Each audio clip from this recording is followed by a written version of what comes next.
నమస్తే, welcome to think Andhra. నేను మీ మాణిక్.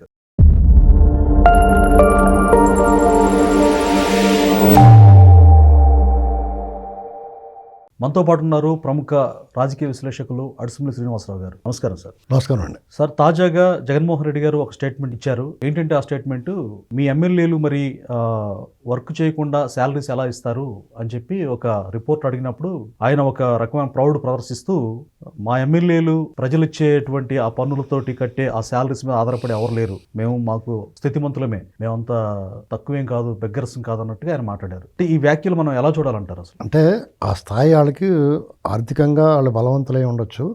అప్పుడు ఏం చెప్పాలంటే, గతంలో అయినా తీసుకుంటే కట్టేయాలి, భవిష్యత్తులో తీసుకోవాలని తీర్మానం చేసుకోవాలి. వాళ్ళు ఇచ్చేది ఏదైనా సరే ప్రజలకు సంబంధించింది ఏది కూడా మాకు కుట్టినవద్దు.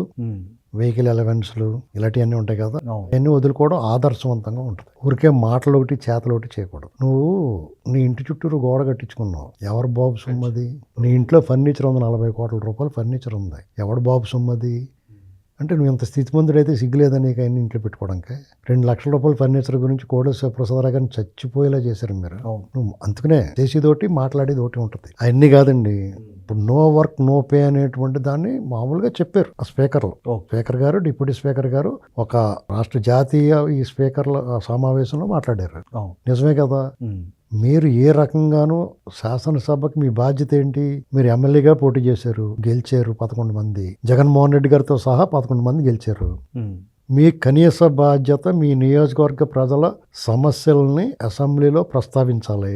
జగన్మోహన్ రెడ్డి పార్టీకి అధ్యక్షుడు కాబట్టి రాష్ట్ర వ్యాప్తంగా ఉన్న సమస్యల గురించి అడ్రస్ చేయాలి.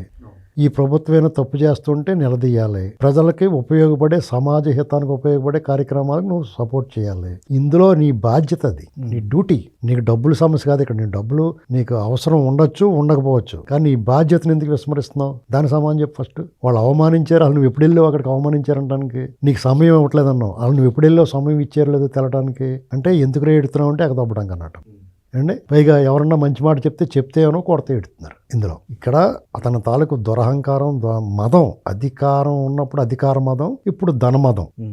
నిన్ను ఈ ప్రభుత్వం కానీ ఈ చట్టాలు కానీ నిన్నేమీ చేయలేవనేటువంటిది నీది ఒక గుడ్డి నమ్మకం. ఎందుకంటే నీ డబ్బుతో దేనైనా కొనొచ్చు అనుకుంటున్నావు. అన్నిసార్లు అది సాధ్యం కాదు. త్వరలోనే నీ శ్రీకృష్ణ జన్మస్థానంలో నీకు పెర్మనెంట్ గా శాశ్వత స్థానం లభించబోతుంది. ఎలా సార్? ఎలాగేటి?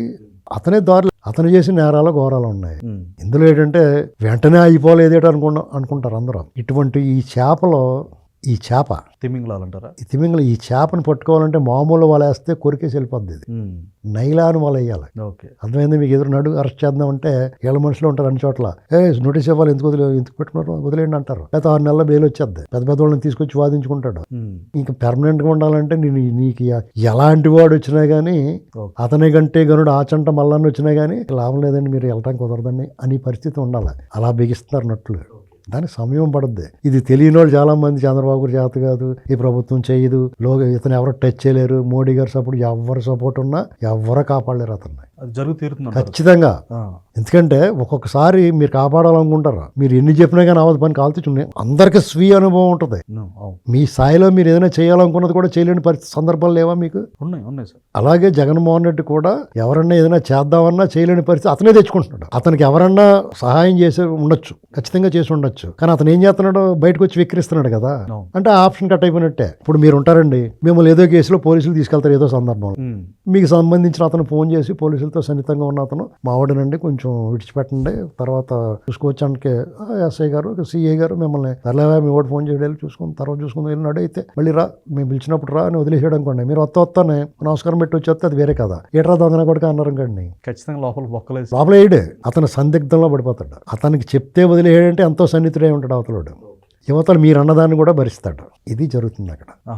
ఇతను విక్రిస్తున్నాడు బయటకు వచ్చి. కాబట్టి ఇతను మీరు ఇలా మాట్లాడిన మాట చెప్తాడు కదా, మీకు ఎవరైతే అతను రికమెండ్ చేశాడో, మళ్ళీ సార్ మీరు చెప్పమంటే ఏం చెప్తాడు అతను? చెప్పరు. ఇంకా అదే జరిగింది జగన్మోహన్ రెడ్డి లో. అతని దారులు క్లోజ్ అవుతున్నాయి, అతనే క్లోజ్ చేసుకుంటున్నాడు. నోరు మూసుకుని పడి ఉండక సిగ్గు లేకుండా మళ్ళా తను చేసిన నిర్వాకాలు అన్నట్లని క్రెడిట్ చోరీ అని, లేకపోతే భూ సర్వే మీద ఏడుపు మొఖాన్ని వేసుకుని మళ్ళీ దాని ఏదో పెద్ద ఐకానిక్ రాళ్ళు అంటాయి. అది బుద్ధి ఉందా? ఎవరో భూములకి నీ బొమ్మ వేసుకుని మీ బాబు బాబు జుమ్ములాగా మీ తాత ఇచ్చినట్టుగా మీ తాత ముళ్ళు ఏమన్నది ఆయన ఏపీకి ఒక ఐకానిక్. అసలు ఏపీకి ఐకానిక్ నువ్వు, దుర్మార్గానికి, దుష్టులకి, అరాచకానికి, అవినీతికి, దోపిడీకి నువ్వు ఐకానిక్.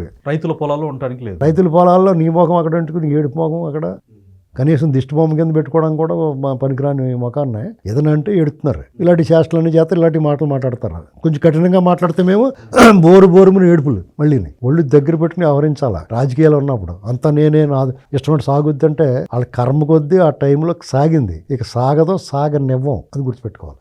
అయితే ఒకటి పోర్ట్రేట్ చేస్తున్నారు సార్ వైసీపీ వాళ్ళు ఎప్పటి నుంచో, రాజశేఖర రెడ్డి గారు ఉన్నప్పటి నుంచి కూడా మాట తప్పం మడమ తిప్పం, క్రెడిబిలిటీ, విశ్వసనీయత, అసలు చెప్పేవన్నీ శ్రీరంగ నీతులు. మాజీ సీఎం జగన్మోహన్ రెడ్డి కూడా చంద్రబాబు నాయుడు గారిని ఉద్దేశించి అన్నారు, మీకు జగన్మోహన్ రెడ్డి ఏమైనా సరే శ్రీరంగ నీతులని మాట్లాడుతూ ఉంటాడు.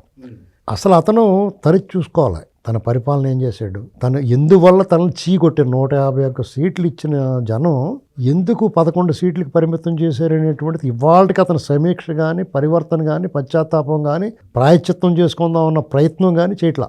తిరిగి మళ్ళీ వచ్చి జనం కూడా అతను లోపలికి వెళ్ళిపోతే ఏమో మారతాడేమో అనుకుంటే నేనేం మారలేదు, నాకేమీ తగ్గలేదు, నాకు మానసిక స్థితి అలాగే ఉందని చెప్తున్నాడు వచ్చి బయటికి. కాన్ఫిడెంట్ కూడా బిల్డ్ చేస్తుంది. 40% వచ్చింది యాక్సిడెంట్లో జరిగింది, 40% వచ్చింది. ఇప్పుడు ఎంత శాతం ఉంటుందో ఇప్పుడు వస్తాయి కదా ఎన్నికలు, స్థానిక ఎన్నికలు వస్తాయి కదా, ఏం కంగారు పడక్కర్లేదు. ఏంటండి ఇప్పుడున్న ప్రభుత్వం ప్రజాస్వామ్యయుతంగా ఎన్నికలు జరుపుకొనిస్తుంది. నీకు ఆ అభ్యంతరం భయం ఉండాల్సిన అవసరం లేదు. నువ్వు టెస్ట్ చేసుకోవచ్చు, నీకేముందో నువ్వు టెస్ట్ చేసుకునేవాళ్ళు వీళ్ళని. అప్పుడు నువ్వు నిజంగా ఎన్నికలు సక్రమంగా జరగనిచ్చుంటే నీ బొమ్మ ఏనాడో బయటకు వచ్చేది. ఎమ్మెల్సీ ఎన్నికలు అప్పుడు జరిగిన దాన్ని అన్న జాగ్రత్త పడి ఉంటే నీ పరిస్థితి కొంచెం మెరుగయ్యేది. నీ ఓటమి అయితే ఖాయమే. అది నీ ఓటమి ఎంత ఖాయమైందంటే నీ విధానాలు, ప్రజా వ్యతిరేక నిర్ణయాలు, చట్టరాజ్యాంగ ఉల్లంఘనలో నీ స్వభావం, క్రూర స్వభావం, మానసిక స్థితి, నీ దోపిడీ, నీ కక్ష రాజకీయాల వల్ల నువ్వు ఓడిపోయావు. అర్థమైందండి?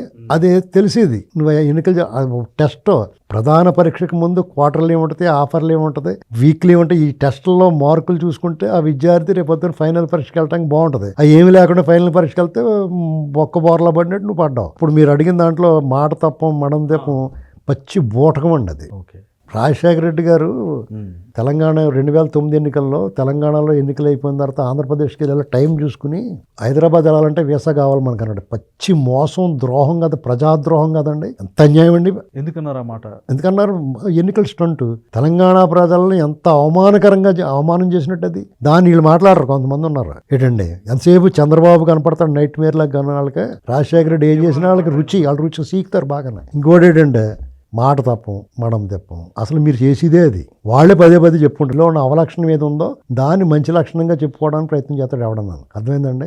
ఎవడన్నా ఏం చేస్తాడు, నేను ఎప్పుడు కూడా అలాంటి ఉండండి, నేను ఇలా చేయను ఖచ్చితంగా అలాగే చేస్తాడు. దాన్ని కవర్ చేసుకోవడానికి పదే చెప్తారు. నెక్స్ట్ అంటే ఆయన మానసికంగా పరిపక్వత లేదు, మెంటల్ డిజార్డర్ ఉంది అని చెప్పి చాలా మంది అంటూ ఉంటారు సార్. అయితే ఆయన ఇన్ని లక్షల కోట్లు ఇంత ప్లాన్డ్ గా, చట్టాలు కూడా దొరకకుండా ఇంతగా ఎదిగాడు ఆర్థికంగా, అదే ఆయన అహంకారాన్ని కూడా చెప్తా ఉంటారు. ఎట్లా సాధ్యమైంది అంటారు? ఇప్పుడు డెఫినెట్గా అతనికి నేరం చేయటంలోనూ, అక్రమ మార్గాల్లో సొమ్ము సంపాదించడంలోనూ నిష్ణాతుడండి అతను. దాంట్లో నైపుణ్యం బాగుంది. అసలు అందులో తిరిగేలేదు అతనికి. ఎలా తప్పించుకోవాలో కూడా తెలిసిపోయింది అతనికి బాగా. మొదట్లో అతనికి తెలవలేదేమో కానీ తర్వాత ఇప్పుడు ఈ 100 నేరాలు చేసినోడు లాయర్ కన్నా చాలా తెలివిగా ఉంటాడు. అలాగే ఇతను సీనియర్ రోగి, జూనియర్ డాక్టర్ కన్నా అంచేత ఇతనికి అందులో ఎవడో పాఠాలు చెప్పక్కర్లేదు.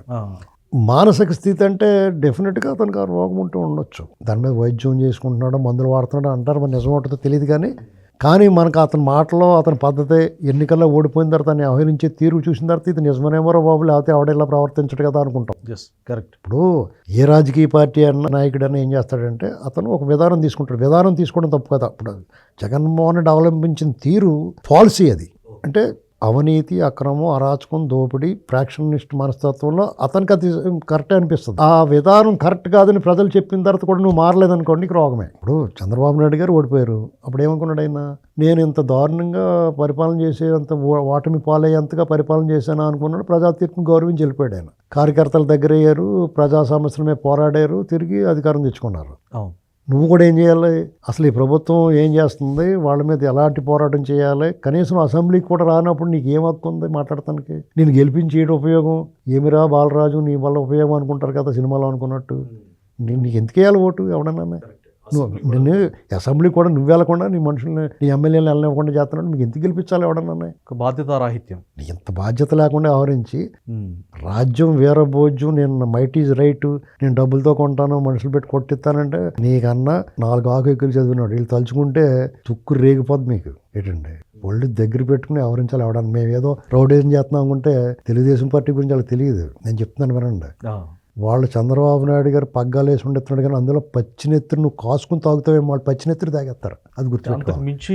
అంతకు మించి ఉన్న వాళ్ళు ఉన్నారు. వాళ్ళు ఏంటంటే సంస్కారం, క్రమశిక్షణ, నాయకుడి పట్ల గౌరవం, నాయకుడి మాట పట్ల విలువ, నాయకుడికి చెడ్డ పేరు రాకూడదు అనేటువంటి నిబద్ధత ఇవన్నీ ఉండబట్టి వాళ్ళు వాళ్ళ రాగద్వేషాలని కంట్రోల్ చేసుకుంటున్నారు. అది గుర్తుపెట్టుకోవాలి.